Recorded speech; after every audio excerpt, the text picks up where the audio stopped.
L'Évangile tel qu'il m'a été révélé, Maria Valtorta, volume 2.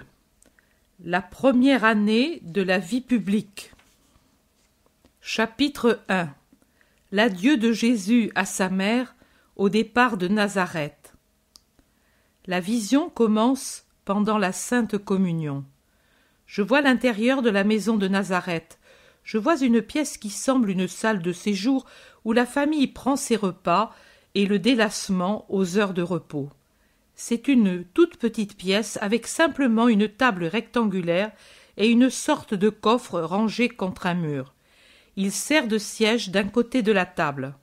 Contre les autres murs, il y a un métier à tisser et un tabouret, puis 2 autres tabourets et une étagère avec des lampes à huile et d'autres objets. Une porte est ouverte sur le petit jardin. Ce doit être vers le soir, car il n'y a plus qu'un dernier rayon de soleil sur la cime d'un arbre élevé qui commence à peine à verdir avec les premières feuilles. À table est assis Jésus. Il mange et Marie le sert, allant et venant, par une petite porte qui, je suppose, donne sur l'endroit où se trouve le foyer, dont on aperçoit la lueur par la porte entr'ouverte. Jésus dit 2 ou 3 fois à Marie de s'asseoir et de manger. Elle aussi, mais elle ne veut pas et secoue la tête en souriant tristement. Elle apporte ensuite des légumes cuits à l'eau, qui semblent tenir lieu de soupe, des poissons grillés, et puis un fromage plutôt mou en forme de boule qui rappelle les pierres roulées d'un torrent, et puis de petites olives noires. Le pain, de forme ronde et large comme un plat ordinaire, peu épais, est déjà sur la table. Il est plutôt noir, contenant des repasses. Jésus a devant lui une amphore avec de l'eau et une coupe. Il mange silencieusement, en regardant sa maman avec un douloureux amour. Marie, c'est bien visible, a de la peine. Elle va et vient pour se donner une contenance. Bien qu'il fasse encore assez jour, elle allume une lampe, la met près de Jésus, et en allongeant le bras, caresse à la dérober sa tête. Elle ouvre une besace qui me semble de laine vierge, tissée à la main et donc imperméable, de couleur noisette, fouille à l'intérieur, sort dans le petit jardin, va au fond dans une sorte de débarras, en sort avec des pommes plutôt ratatinées, certainement conservées depuis l'été, et les met dans la besace. Ensuite, elle prend un pain et un petit fromage qu'elle ajoute, bien que Jésus n'en veuille pas et dise que le reste suffit. Puis Marie de nouveau s'approche de la table du côté le plus étroit, à la gauche de Jésus, et le regarde manger. Elle le regarde avec tristesse, avec adoration, avec un visage encore plus pâle qu'à l'ordinaire, et que la peine semble vieillir, avec des yeux plus grands à cause d'un cerne qui les entoure, indice des larmes déjà versées. Ils semblent plus brillants que d'habitude, lavés qu'ils sont par les larmes qui les remplissent, prêtes à tomber. 2 yeux douloureux et fatigués. Jésus mange lentement et visiblement à contre-cœur, seulement pour faire plaisir à sa mère. Il est pensif plus qu'habituellement, lève la tête et regarde Marie. Il rencontre un regard plein de larmes et baisse la tête pour respecter son émotion. Il se borne à prendre la main délicate qu'elle tient appuyée au bord de la table. Il la prend de sa main gauche et la porte à sa joue. Il appuie sur sa joue dont il l'effleure pour sentir la caresse de cette pauvre main qui tremble, et puis la baise au dos avec tant d'amour et de respect. Je vois Marie qui porte la main libre, la gauche, à sa bouche, comme pour étouffer un sanglot. Ensuite, elle essuie avec les doigts une larme qui a débordé des cils et coule sur sa joue. Jésus recommence à manger, et Marie sort, vive, vive, dans le petit jardin, désormais peu éclairé, et disparaît. Jésus appuie le coude gauche sur la table, appuie son front sur la main, et se plonge dans ses pensées, oubliant de manger. Il tend l'oreille et se lève. Il sort lui aussi dans le jardin, et après avoir regardé autour de lui, se dirige à droite de la maison, et entre dans une grotte, à l'intérieur de laquelle je reconnais l'atelier de menuisier, cette fois bien rangé, sans planches, sans freluches de bois, sans feu allumé. Il y a l'établi avec les outils, chacun à sa place, c'est tout. Penchée sur l'établi, Marie pleure. On dirait une enfant. Sa tête s'appuie sur son bras gauche replié. Elle pleure sans bruit, mais douloureusement. Jésus entre doucement et s'approche si légèrement qu'elle ne s'en rend compte que lorsque le Fils lui met la main sur la tête en l'appelant « Maman » d'un ton d'amoureux reproche. Marie lève la tête et regarde Jésus à travers un voile de larmes. Elle s'appuie à lui, les deux mains jointes contre son bras droit. Jésus lui essuie le visage avec un coin de sa large manche et l'attire en ses bras sur son cœur, lui déposant un baiser sur le front. Jésus est majestueux.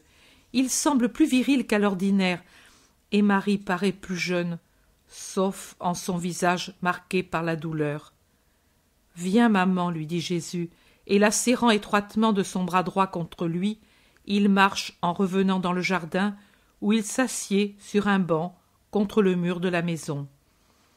Le jardin est silencieux maintenant dans la nuit. Il y a seulement un beau clair de lune et une lueur qui sort de la salle à manger. La nuit est tranquille. Jésus parle à Marie. Au début, je ne comprends pas les paroles à peine murmurées et auxquelles Marie acquiesce en inclinant la tête. Puis j'entends « Fais venir les parents, ne reste pas seul, je serai plus tranquille pour accomplir ma mission. Mon amour ne te fera pas défaut. Je viendrai souvent et te ferai prévenir quand je serai en Galilée sans pouvoir revenir à la maison. Tu viendras me voir alors. Maman, cette heure devait venir. Elle a commencé ici, quand l'ange t'apparut. Maintenant elle sonne, et nous devons la vivre, n'est-ce pas, maman? Après viendra la paix de l'épreuve surmontée et la joie. Il nous faut d'abord franchir ce désert comme les anciens pères pour entrer dans la terre promise. Mais le Seigneur nous aidera comme il les a aidés. Il nous donnera son aide comme une manne spirituelle pour nourrir notre esprit au plus fort de l'épreuve. Disons ensemble à notre Père. Jésus se lève et Marie avec lui. Ils tournent leur regard vers le ciel. Deux hosties vivantes qui resplendissent dans la nuit. Jésus dit lentement, mais d'une voix claire, en détachant les mots, la prière dominicale. Il appuie sur les phrases. Que ton règne arrive, que ta volonté soit faite, en détachant bien ces deux phrases des autres. Il prie, les bras étendus, pas en croix précisément, mais comme le prêtre quand il dit « Le Seigneur soit avec vous ». Marie garde les mains jointes. Puis ils reviennent à la maison, et Jésus, que je n'ai jamais vu boire de vin, verse dans une coupe d'une amphore qui est sur l'étagère un peu de vin blanc et la porte sur la table. Il prend Marie par la main et l'oblige à s'asseoir près de lui et à boire de ce vin où il trempe une mie de pain qui lui fait manger. L'insistance est telle que Marie doit céder. Jésus boit le reste de vin. Et puis il serre la maman contre lui, contre son cœur. Jésus et Marie ne sont pas allongés, mais assis comme nous pour le repas. Ils ne parlent plus, ils attendent. Marie caresse la main droite de Jésus et ses genoux. Jésus caresse Marie à son bras et sur sa tête. Puis Jésus se lève et Marie avec lui. Ils s'embrassent et se baisent tendrement plusieurs fois. Il semble à chaque instant qu'ils veuillent se séparer, mais Marie se reprend à serrer contre elle sa créature. C'est la Madone, mais une maman, enfin, une maman qui doit se séparer de son fils et qui sait où aboutira cette séparation. Que l'on ne me dise plus que Marie n'a pas souffert. Je le croyais auparavant. Maintenant, plus. Jésus prend son manteau bleu foncé. Il s'en drape les épaules et se couvre la tête avec le capuchon. Puis il passe la besace en bandoulière pour qu'elle ne gêne pas sa marche. Marie l'aide et n'en finit pas d'arranger son vêtement, le manteau et le capuchon, et entre-temps le caresse encore.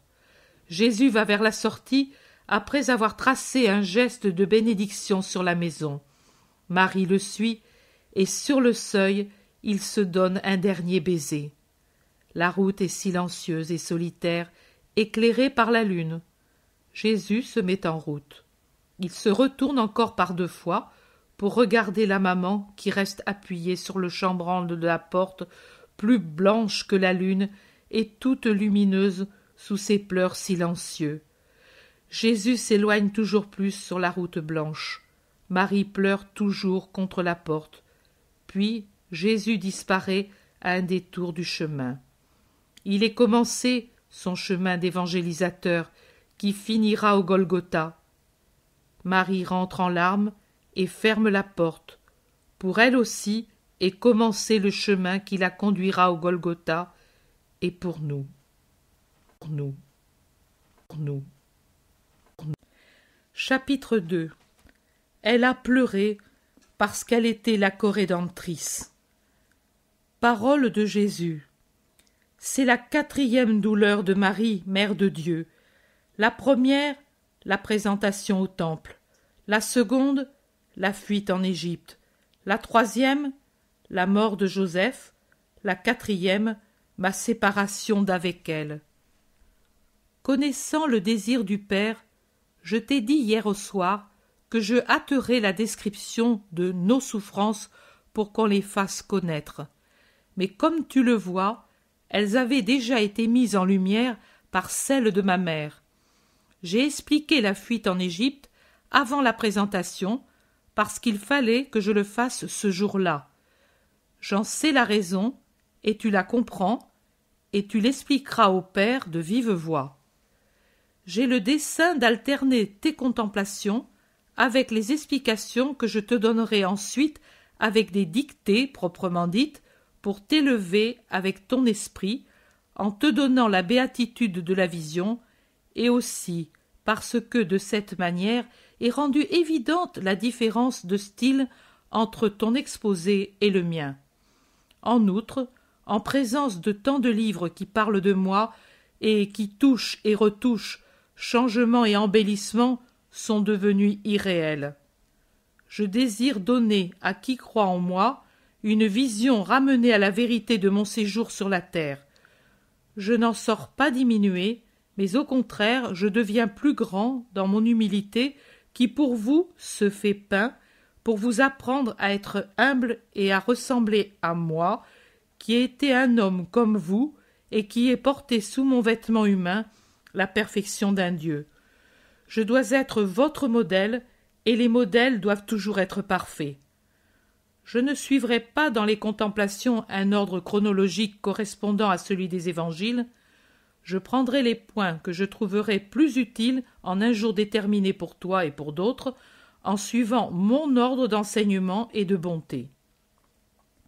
L'enseignement qui ressort de la contemplation de mon départ concerne spécialement les parents et les enfants que la volonté de Dieu appelle à un renoncement réciproque en vue d'un plus haut amour. En second lieu, il concerne tous ceux qui doivent affronter un renoncement pénible. Combien vous en trouvez dans la vie? Ce sont les épines de votre séjour terrestre et qui transpercent le cœur, je le sais. Mais à qui les accueille avec résignation? Attention, je ne dis pas à qui les désire et les accueille avec joie, cela est déjà perfection. Je dis avec résignation, elle se change en rose éternellement épanouie. Mais ceux qui l'accueillent avec résignation sont peu nombreux. Comme des ânes rétifs, vous regimbez et vous vous butez contre la volonté du Père, quand encore vous ne cherchez pas à le blesser avec des ruades et des morsures spirituelles, c'est-à-dire en vous révoltant et en blasphémant contre Dieu. Ne dites pas « je n'avais que ce bien et Dieu me l'a enlevé ». Mais moi je n'avais que cette affection et Dieu me l'a arrachée. Marie aussi, femme aimable, parfaitement affectueuse, car dans la toute grâce, même les formes affectives et sensibles étaient parfaites, n'avait qu'un seul bien, un seul amour sur la terre, son Fils. Il ne lui restait que cette affection. Ses parents étaient morts depuis longtemps, et Joseph depuis quelques années. Il n'y avait que moi pour l'aimer et lui faire sentir qu'elle n'était pas seule.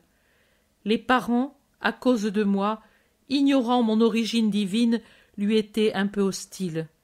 Pour eux, elle était une maman qui ne sait pas s'imposer à son fils, qui fait fi du bon sens commun, qui refuse les projets de mariage qui auraient pu donner du lustre à la famille et même une aide matérielle.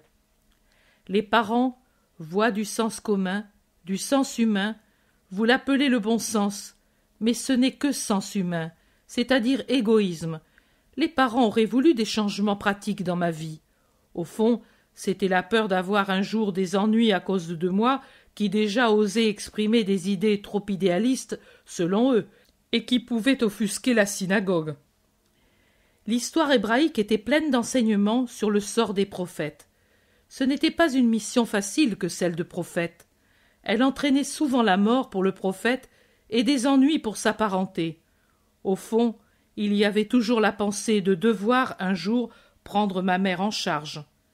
Ils étaient donc indisposés de voir qu'elle ne me contrariait en rien et paraissait être en continuelle adoration devant son fils. Cette opposition devrait croître ensuite au cours des 3 années de mon ministère, jusqu'au point d'arriver à des reproches publics quand ils venaient me trouver au milieu de la foule et rougissaient de ma manie, selon eux, de heurter les castes puissantes. Reproches à mon adresse et à la sienne, pauvre maman. Marie savait l'humeur des parents, car tous n'étaient pas comme Jacques, Jude et Simon, ni comme leur mère, Marie de Cléophas, et elle prévoyait ce que ses dispositions deviendraient. Elle savait quel sort serait le sien au cours de ces 3 années, et de ce qui l'attendait ensuite, et mon sort à moi. Pourtant, elle ne regimba pas comme vous faites. Elle pleura. Qui n'aurait pas pleuré à la séparation d'un fils qu'il aimait comme je l'aimais, à la pensée des longs jours où je ne serais plus là, dans sa maison solitaire, devant l'avenir d'un fils destiné à heurter la méchanceté de gens qui se sentaient coupables et que leur culpabilité poussait à attaquer l'innocent jusqu'à vouloir le tuer.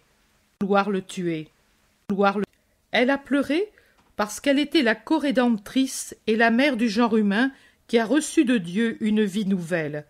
Elle devait pleurer pour toutes les mamans qui ne savent pas faire de leur douleur de mère une couronne de gloire éternelle. Combien de mères dans le monde auxquelles la mort arrache des bras une créature, combien de mères auxquelles une volonté surnaturelle enlève un fils à leur côté. Pour toutes ces filles, comme mères des chrétiens, pour toutes ces sœurs dans leur douleur de mère esselée, Marie a pleuré, et aussi pour tous ces fils qui, nés de la femme, sont destinés à devenir des apôtres de Dieu et martyrs pour l'amour de Dieu, par fidélité à Dieu ou par la férocité des hommes.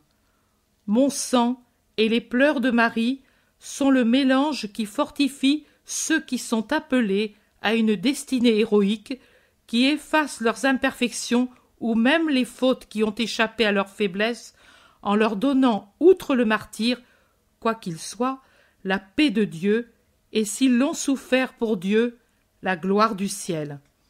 Ils le trouvent, les missionnaires, comme une flamme qui les réchauffe dans les pays où la neige est maîtresse.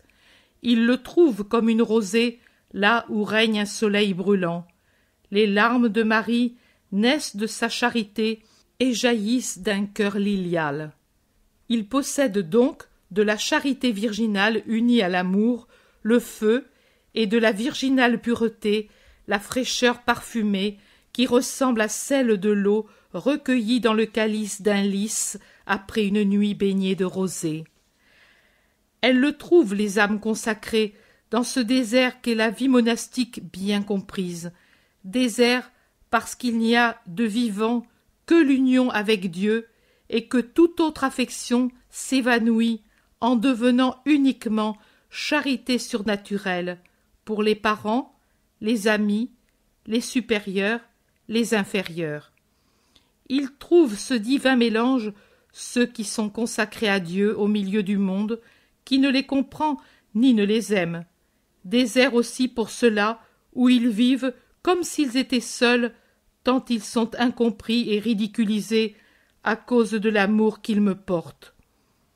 Elles le trouvent, mes chères victimes, parce que Marie est la première qui fut victime pour l'amour de Jésus et celles qui la suivent. Elle donne de sa main de mère et de médecin ces larmes qui fortifient et enivrent pour un plus grand sacrifice. Larmes saintes de ma mère. Marie prie. Elle ne se refuse pas à la prière parce que Dieu lui donne une souffrance. Gardez-en le souvenir. Elle prie avec Jésus, elle prie le Père, le nôtre et le vôtre. Le premier paternoster a été dit dans le jardin de Nazareth pour consoler la peine de Marie, pour offrir nos volontés à l'Éternel au moment où commençait pour ses volontés la période d'un renoncement toujours croissant qui eut son sommet pour moi dans le renoncement à la vie et pour Marie dans la mort d'un fils. Nous n'avions rien à nous faire pardonner par le Père. Cependant, nous, les sans faute, nous avons demandé le pardon du Père pour être pardonnés, absous, ne fût-ce que d'un soupir à l'encontre de la dignité de notre mission, pour vous apprendre que plus on est en grâce avec Dieu, et plus la mission est bénie et fructueuse, pour vous enseigner le respect de Dieu et l'humilité. En présence du Dieu Père, même nos deux perfections d'homme et de femme se sont senties comme un néant et ont demandé pardon comme elles ont demandé le pain quotidien. Quel était notre pain?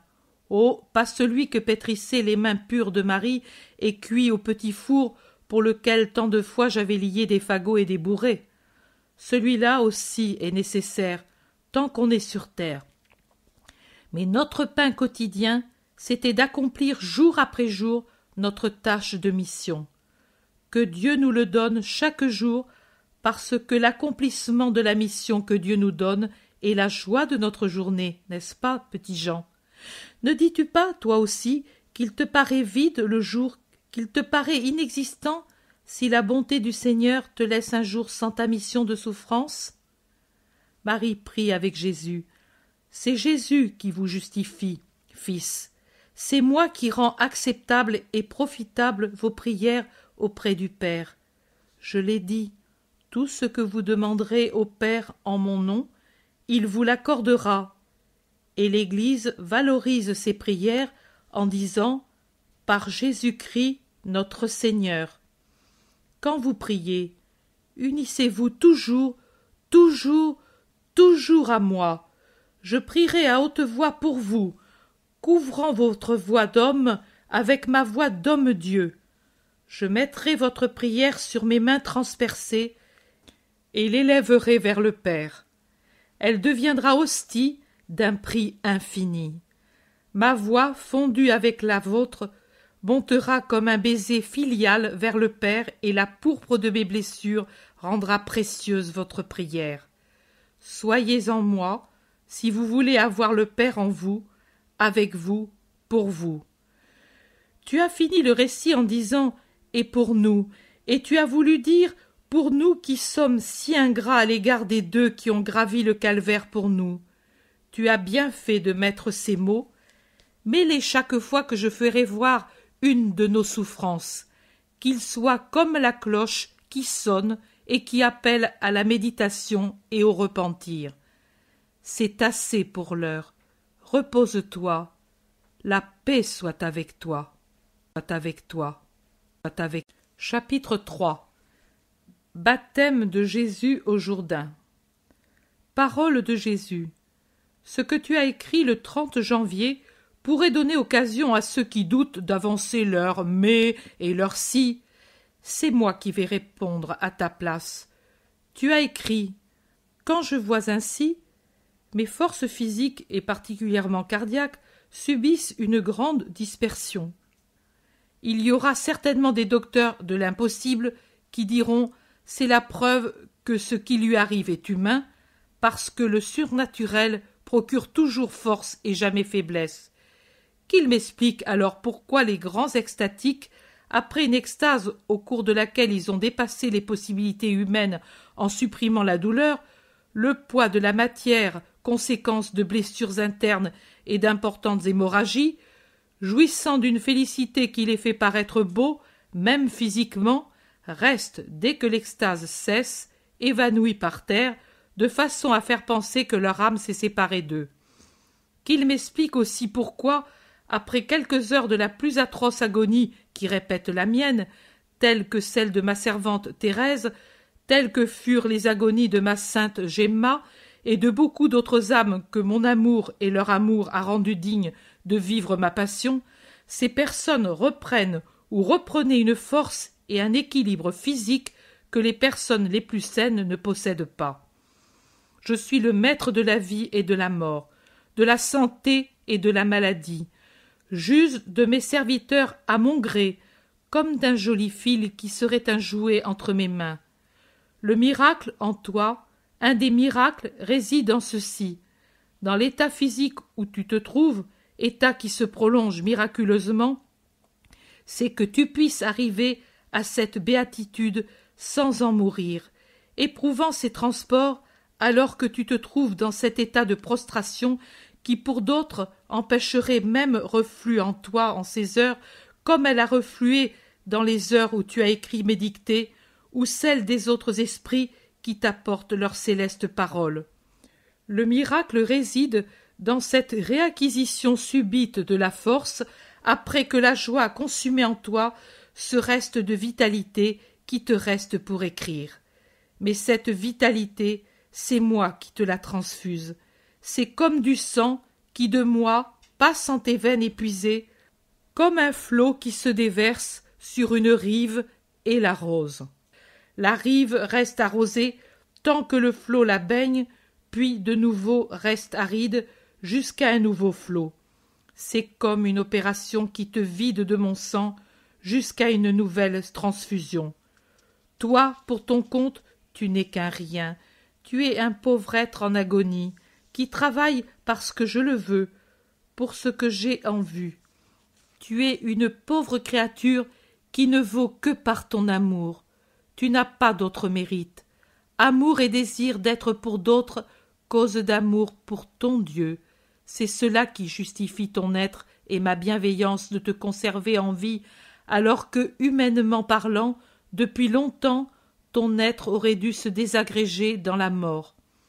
Le sentiment d'être redevenu une loque, comme tu dis, lorsque j'ai cessé de te porter avec moi dans les champs de la contemplation et de te parler, est pour toi et pour les autres la preuve que tout ce qui arrive, arrive par mon unique vouloir.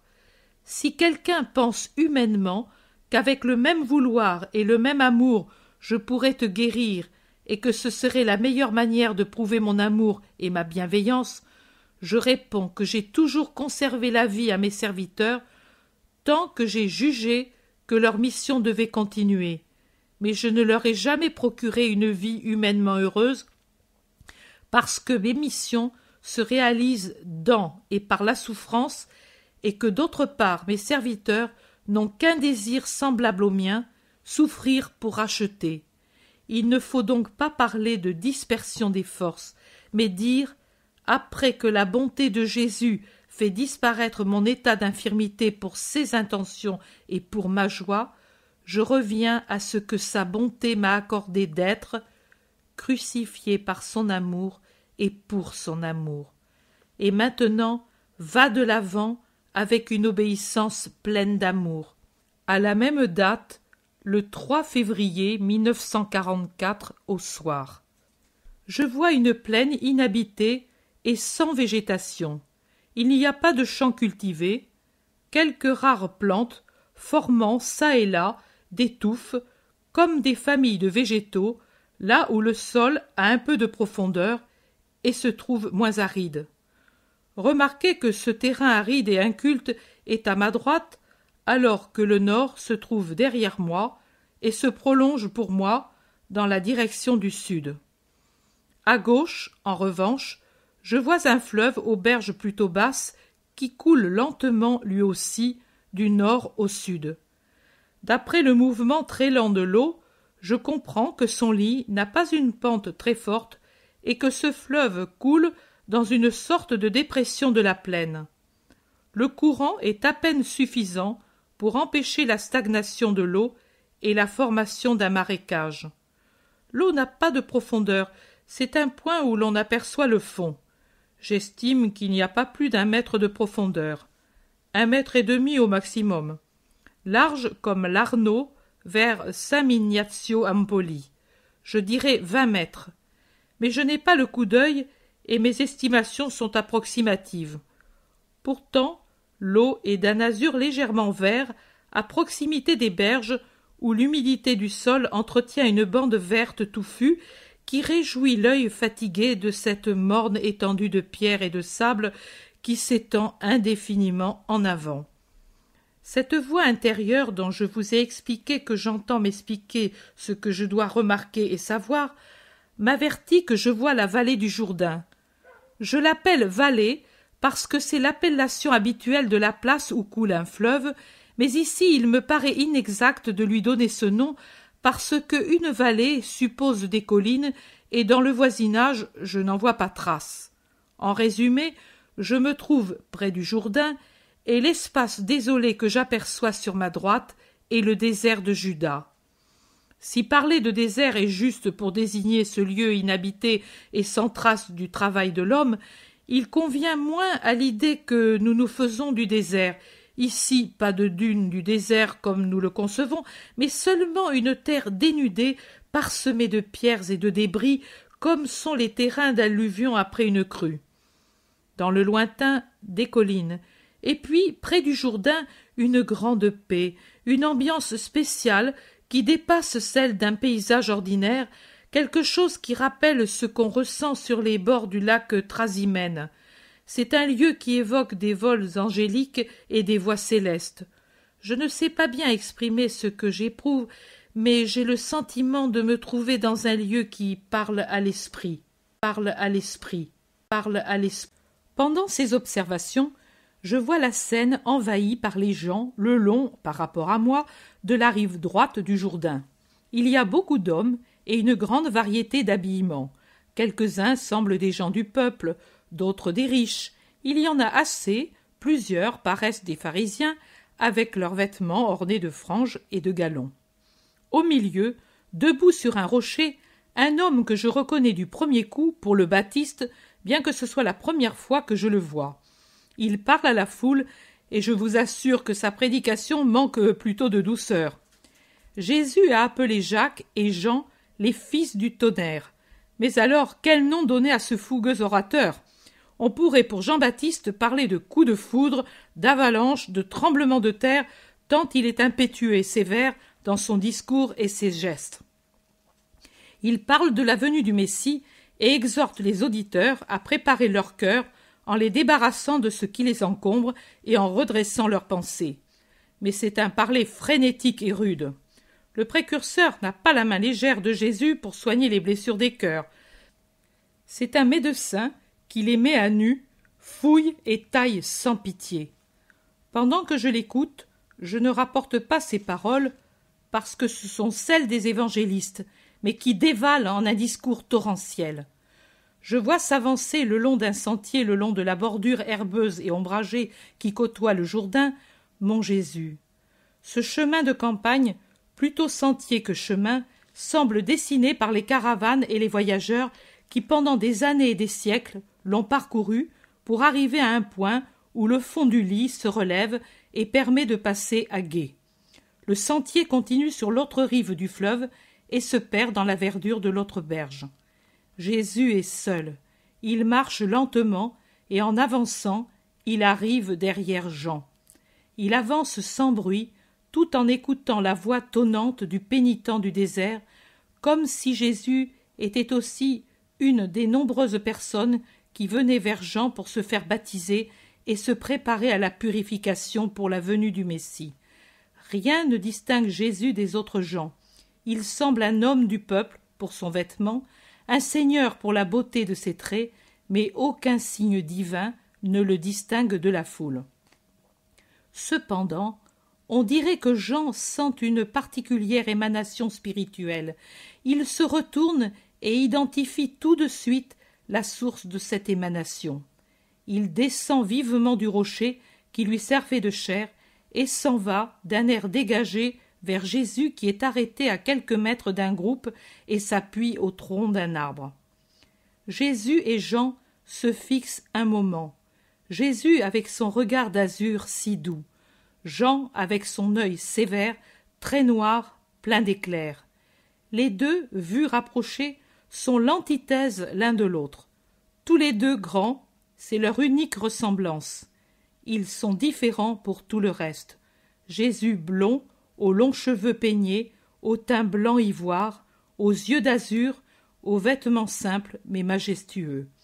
Jean, hirsute, aux cheveux noirs qui retombent à plat sur les épaules et taillé en escalier, avec une barbe noire coupée à ras qui lui couvre presque tout le visage, qui n'empêche pas de découvrir ses joues creusées par le jeûne, des yeux noirs, fiévreux, la peau bronzée par le soleil et les intempéries, et le poil épais qui la couvre, demi-nu, avec son vêtement de peau de chameau retenu à la taille par une ceinture de peau et qui lui couvre le torse, descendant à peine au-dessous de ses flancs amaigris et laissant à droite les côtes découvertes, les côtes sur lesquelles se trouve, unique tissu, la peau tannée par l'air. En vis-à-vis, on dirait un sauvage et un ange. Jean, après avoir fixé sur lui son regard pénétrant, s'écrie « Voici l'agneau de Dieu. Comment peut-il se faire que mon Seigneur vienne vers moi ?» Jésus répond tranquillement « C'est pour accomplir le rite de pénitence. Jamais, Seigneur, c'est moi qui dois venir à toi pour être sanctifié, et c'est toi qui viens vers moi ?» Et Jésus, en lui mettant une main sur la tête, parce que Jean s'était incliné devant Jésus, lui répond « Permets que tout se fasse comme je veux, pour que s'accomplisse toute justice et que ton rite achemine les hommes vers un plus haut mystère et qu'il leur soit annoncé que la victime est dans ce monde. » Jean l'observe avec un œil dont une larme adoucit le regard et le précède vers la rive. Jésus enlève son manteau et sa tunique, gardant une sorte de caleçon court, et descend dans l'eau où se trouve déjà Jean. Jean le baptise en lui versant sur la tête de l'eau du fleuve avec une sorte de tasse suspendue à sa ceinture et qui semble être une coquille ou une demi-calebasse séchée et vidée. Jésus est proprement l'agneau dans la blancheur de sa chair, la modestie de ses traits, la douceur de son regard. Pendant que Jésus remonte sur la rive et qu'après s'être vêtu, il se recueille en prière, Jean le montre à la foule et témoigne de l'avoir reconnu au signe que l'Esprit de Dieu lui avait indiqué et qui désignait infailliblement le Rédempteur. Mais je suis polarisé par le spectacle de Jésus qui prie, et je ne vois plus que cette figure lumineuse qui se détache sur le fond vert de la rive. Chapitre 4. Jean n'avait besoin d'aucun signe. Parole de Jésus.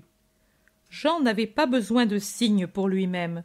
Son esprit, présanctifié dès le sein de sa mère, était en possession de cette vue de l'intelligence surnaturelle qui aurait été le lot de tous les hommes sans la faute d'Adam. Si l'homme était resté en état de grâce, dans l'innocence et la fidélité à son Créateur, il aurait vu Dieu à travers les apparences extérieures. On dit dans la Genèse que le Seigneur Dieu parlait familièrement avec l'homme innocent et que l'homme ne s'évanouissait pas en entendant cette voix et la discernait sans se tromper. Tel était le sort de l'homme, voir et comprendre Dieu, comme un fils à l'égard de son père. Puis la faute est venue, et l'homme n'a plus osé regarder Dieu, n'a pu savoir découvrir et comprendre Dieu, et il le sait de moins en moins. Mais Jean, mon cousin Jean, avait été purifié de la faute quand la pleine de grâce s'était penchée avec amour pour embrasser celle qui autrefois stérile était devenue féconde, Élisabeth. Le bébé avait sauté de joie dans son sein en sentant les écailles de la faute tomber de son âme comme une croûte qui tombe d'une plaie au moment de la guérison. L'Esprit Saint qui avait fait de Marie la mère du Sauveur commença son œuvre de salut à travers Marie, ciboire vivant du salut incarné pour cet enfant qui allait naître, destiné à m'être uni, non pas tant par le sang que par la mission qui fit de nous comme les lèvres qui forment la parole. Jean, c'était les lèvres, et moi, la parole. Lui, le précurseur dans l'Évangile et sa destinée de martyr. Moi, celui qui donne ma divine perfection à l'Évangile, inauguré par Jean, et son martyr pour la défense de la loi de Dieu. Jean n'avait besoin d'aucun signe, mais pour l'épaisseur de l'esprit des autres, un signe était nécessaire. Sur quoi Jean aurait-il fondé son affirmation, sinon sur une preuve irrécusable que les yeux des hommes, lents à voir et les oreilles paresseuses, auraient perçue? Moi également, je n'avais pas besoin de baptême, mais la sagesse du Seigneur avait jugé que ce devait être l'instant et la façon de se rencontrer. En faisant sortir Jean de sa grotte dans le désert et moi de ma maison, il nous unit à ce moment pour ouvrir sur moi le ciel et en faire descendre soi-même, colombe divine, sur celui qui aurait à baptiser les hommes avec cette colombe et faire descendre du ciel l'annonce encore plus puissante de cette angélique pensée de mon Père. Voici mon Fils bien-aimé, en qui je me suis complu. C'est pour que les hommes n'eussent pas d'excuses ou de doutes pour savoir s'ils devraient me suivre ou non. Les manifestations du Christ ont été nombreuses. La première, après la naissance, fut celle des mages. La seconde, au temple. La troisième, sur les rives du Jourdain. Puis vinrent les autres manifestations innombrables que je te ferai connaître, parce que mes miracles sont des manifestations de ma nature divine jusqu'au dernier, de ma résurrection et de mon ascension au ciel. Ma patrie fut comblée de mes manifestations. Comme des semences jetées aux 4 points cardinaux, elles arrivèrent en toutes couches et tout endroit de la vie, aux bergers, aux puissants, aux savants, aux incrédules, aux pécheurs, aux prêtres, aux dominateurs, aux enfants, aux soldats, aux Hébreux, aux gentils. Maintenant encore, elles se répètent, mais comme alors le monde ne les accepte pas, ou plutôt il n'accueille pas les miracles actuels, et il oublie ceux du passé. Eh bien, je ne renonce pas, je me répète pour vous sauver, pour vous amener à la foi en moi. Sais-tu, Marie, ce que tu fais? Ce que je fais plutôt en te faisant voir l'Évangile, c'est une tentative plus forte pour amener les hommes vers moi. Tu l'as désiré par tes prières ardentes. Je ne me borne plus à la parole. Elle fatigue et les éloigne. C'est un péché, mais c'est ainsi. J'ai recours à la vision de mon Évangile, et je l'explique pour la rendre plus claire et plus attrayante. À toi, je donne le réconfort de la vision. À tous, je donne le moyen de me désirer et de me connaître. Et si encore elle ne sert pas, et si, comme de cruels enfants, ils rejettent le don sans en comprendre la valeur, à toi le don restera, et à eux ira mon indignation. Je pourrais une fois encore faire l'antique reproche. Nous avons joué de la flûte, et vous n'avez pas dansé. Nous avons entonné des lamentations, et vous n'avez pas pleuré. Mais n'importe, laissons-les, les inconvertissables, accumuler sur leur tête des charbons ardents, et tournons-nous vers les brebis qui cherchent à connaître le pasteur. Le pasteur, c'est moi, et tu es la houlette qui me les amène. Comme vous voyez, je me suis hâté de mettre ces détails qui, à cause de leur petitesse, m'avaient échappé et que vous avez désiré avoir. Puis, aujourd'hui, en lisant le fascicule, je remarque une phrase de Jésus qui peut vous servir de règle.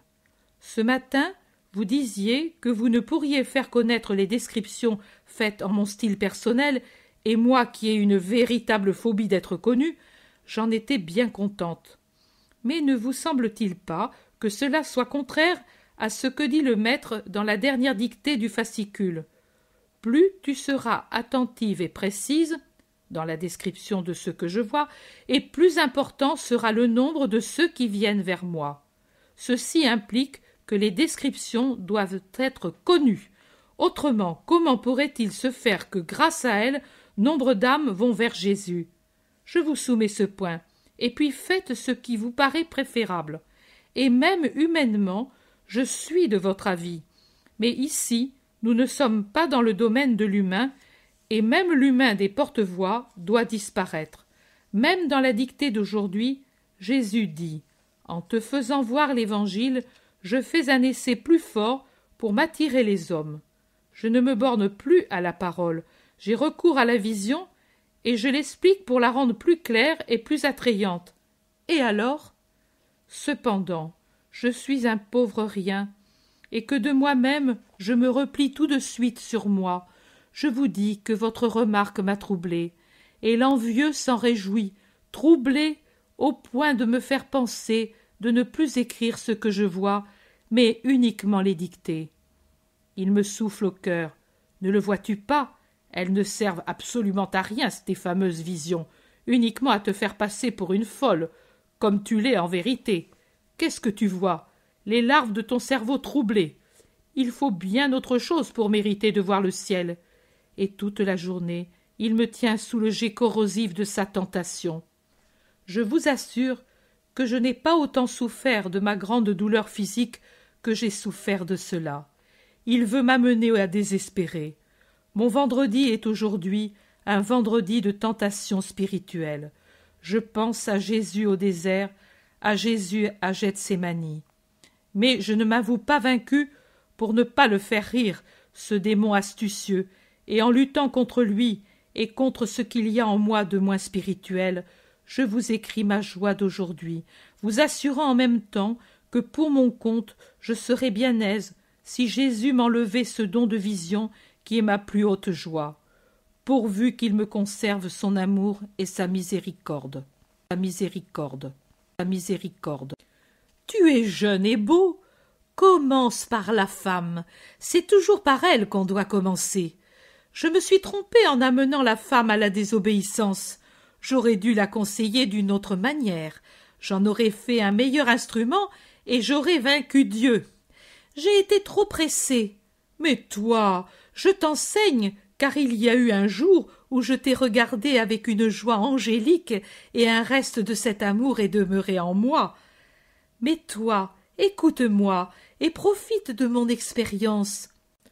Donne-toi une compagne, ou toi tu ne réussiras pas, elle réussira. Tu es le nouvel Adam, tu dois avoir ton Ève. Et puis, comment peux-tu comprendre et guérir les maladies des sens si tu ne sais pas ce que c'est?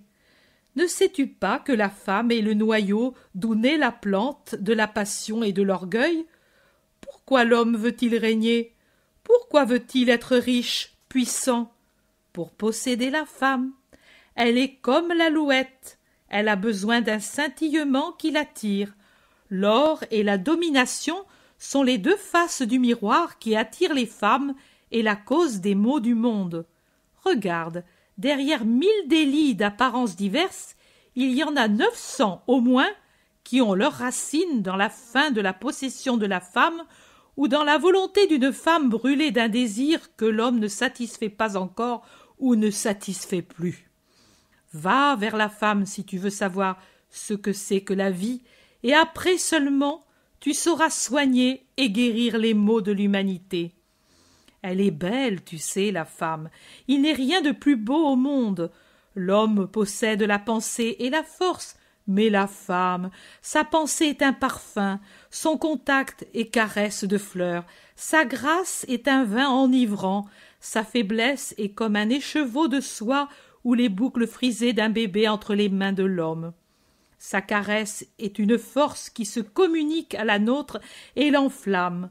La souffrance disparaît, et la fatigue et les soucis quand il se pose auprès une femme. Elle est entre nos bras comme un bouquet de fleurs. Mais, imbécile que je suis, tu as faim, et je te parle de femme. Ta vigueur est épuisée. Pour cette raison, ce parfum de la terre, cette fleur de la création, Ce fruit qui donne et suscite l'amour te paraît sans valeur. Mais regarde ces pierres, comme elles sont rondes et polies, dorées sous les rayons du soleil couchant. Ne dirait-on pas des pins? Toi, fils de Dieu, tu n'as qu'à dire « Je le veux » pour qu'elle devienne un pain odorant, comme celui qu'à cette heure les ménagères tirent du four pour le repas de la famille. Et ces acacias si arides, si tu le veux, ne peuvent-ils pas se couvrir de fruits délicieux, de dattes sucrées comme le miel? Rassasie-toi, fils de Dieu, tu es le maître de la terre. Elle se penche pour se mettre à tes pieds et apaiser ta faim. Tu vois comme tu pâlis et chancelles, rien qu'à entendre parler de pain. Pauvre Jésus, es-tu affaibli au point de ne plus pouvoir commander au miracle? Veux-tu que je le fasse pour toi? Je ne suis pas à ton niveau, mais je puis faire quelque chose. Je me priverai pendant 1 an de ma force, je la rassemblerai toute, mais je veux te servir, parce que tu es bon, et que je me souviens toujours que tu es mon Dieu, même si maintenant j'ai démérité de te donner ce nom. Aide-moi de ta prière pour que je puisse. Tais-toi, ce n'est pas seulement de pain que vit l'homme, mais de toute parole qui vient de Dieu. Le démon a un sursaut de rage. Il grince des dents et serre les poings, mais il se maîtrise et ses dents se desserrent pour ébaucher un sourire. Je comprends, tu es au-dessus des nécessités de la terre et cela te dégoûte de te servir de moi, je l'ai mérité. Mais viens alors et vois ce qui se passe dans la maison de Dieu. Vois comme les prêtres aussi ne se refusent pas à composer entre l'esprit et la chair, parce que, enfin, ce sont des hommes et pas des anges. Accomplis un miracle spirituel. Je te porte sur le pinacle du temple et là-haut, tu te transfigures en une merveilleuse beauté.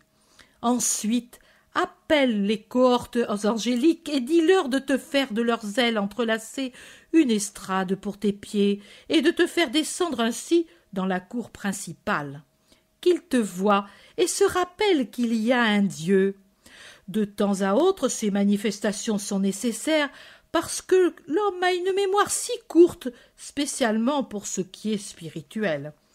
Tu sais comme les anges seront heureux de te donner où poser ton pied et une échelle pour que tu descendes. Ne mets pas à l'épreuve le Seigneur ton Dieu, a-t-il été dit. Tu comprends que même ton apparition ne changerait pas les choses et que le temple continuerait d'être marché et corruption. Ta divine sagesse le sait, que les cœurs des ministres du temple sont un nid de vipères qui s'entre-dévorent pour arriver au pouvoir. Il n'y a pour les dompter que la puissance humaine. Alors, viens, adore-moi, je te donnerai la terre. Alexandre, Cyrus, César, tous les plus grands conquérants du passé ou encore vivants seront semblables à de vulgaires chefs de caravane par rapport à toi qui auras tous les royaumes de la terre sous ton sceptre et avec les royaumes toutes les richesses, toutes les splendeurs de la terre, et femmes, et chevaux, et soldats, et temples. Tu pourras élever partout ton signe quand tu seras le roi des rois et le seigneur du monde. Alors tu seras obéi et respecté par le peuple et le sacerdoce. Toutes les castes t'honoreront et te serviront, parce que tu seras le puissant, l'unique, le Seigneur. Adore-moi un seul instant, enlève-moi la soif que j'ai d'être adoré, c'est elle qui m'a perdu, mais elle est restée en moi et me brûle. Les flammes de l'enfer sont fraîcheur de l'air au matin en comparaison de cette ardeur qui me brûle au-dedans. C'est mon enfer, cette soif. Un instant, un seul instant, ô Christ, toi qui es bon, un instant de joie pour l'Éternel torturé. Fais-moi éprouver ce que veut dire être Dieu, et je te serai dévoué, obéissant comme un esclave pour toute la vie, pour toutes tes entreprises. Un instant, un seul instant, et je ne te tourmenterai plus. Et Satan se jette à genoux suppliant. Jésus s'est mis debout au contraire, Plus amaigri après ses jours de jeûne, il semble encore plus grand. Son visage est terrible de sévérité et de puissance. Ses yeux sont deux saphirs qui jettent des flammes. Sa voix est un tonnerre qui se répercute dans la cavité du rocher et se répand sur les roches et la terre désolée quand il dit « Va-t'en, Satan !» Il est écrit « Tu adoreras le Seigneur ton Dieu et serviras lui seul. » Satan, avec un cri déchirant de damnée et de haine inexprimable, saute debout, terrible à voir dans sa fureur, dans sa personnalité toute fumante. Et puis il disparaît avec un nouveau hurlement de malédiction. Jésus s'assied, fatigué, en appuyant sa tête en arrière contre le rocher. Il paraît à bout, il sue, mais des êtres angéliques viennent de leurs ailes renouveler l'air dans la chaleur étouffante de la grotte, la purifiant et la rafraîchissant. Jésus ouvre les yeux et sourit. Je ne le vois pas manger.